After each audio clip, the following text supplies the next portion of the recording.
Gilbert Soriano. In the Cordillera, we say good afternoon. Good afternoon po.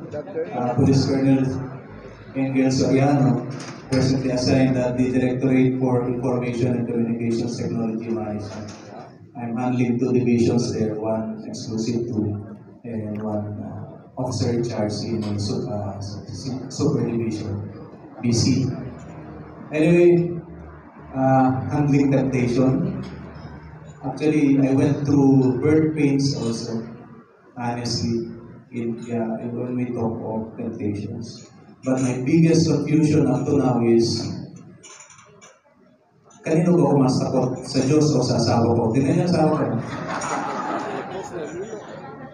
Pero either way, maganda po epekto.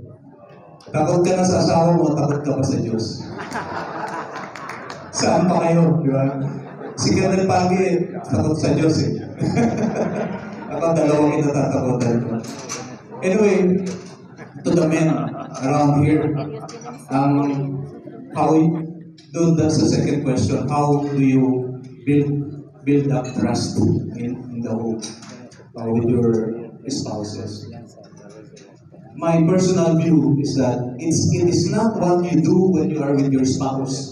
It is not what you do when you're away from your spouse, but it is what you do when you're with her or with him. Sample po, maraming hindi nakakapansin nito. Kapag kadate mo ang misis mo, and then may isang sexy na dadaan sa harapan mo, huwag kang tumingin. Kasi ang barometer dyan is, kasama na nga niya ako, napapatingin pa siya, lalo na kaya wala ako sa tabi niya. Then even my children notice that every time we're together outside. So sabi ko, you don't build trust by calling from far away, by emailing from far away, but how you conduct yourself when you're around your wife. So yun ang pag-build up ng trust. Tapos, there will always be temptations, of course. There will always be temptations. And that's why we're here together. That's why we take part in building up faith amongst the uniformed personnel and among the uniformed officers to strengthen our resistance sa pagkakasala. We are not sinless, of course, but we sin less. So, alam niyo na po, pagka ako umiiwas sa temptation, saan kayo sa umiwas si Colonel Soriano? Dahil ba sa misis niya o dahil kay Lord? Pareho po. So, anyway, lagi kong sinasabi sa mga BOC partners natin, we thank you for loving the police. Honest people to love, is the police.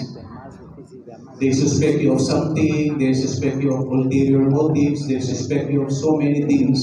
But at the end of the day, when you're able to develop that very personal relationship with them, then you'll see them grow with you, grow in faith. Be very, very personal. And I would like to take this opportunity to thank all of you for loving your police.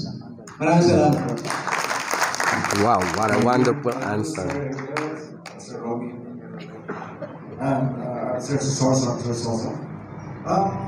Ito, medyo seryoso tanong ko because this is related to the task or the job description where you are right now in your respective ranks because you are managing and actually giving the vision to your respective divisions.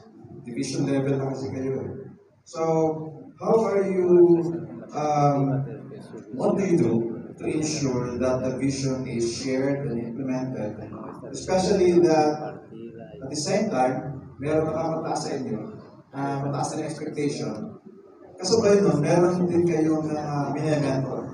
Meron nakasunod sa inyo. So, ano yung secret ko ba? What do you do to ensure na what should be done is being done at the same time, maintaining yung flow ng hierarchy?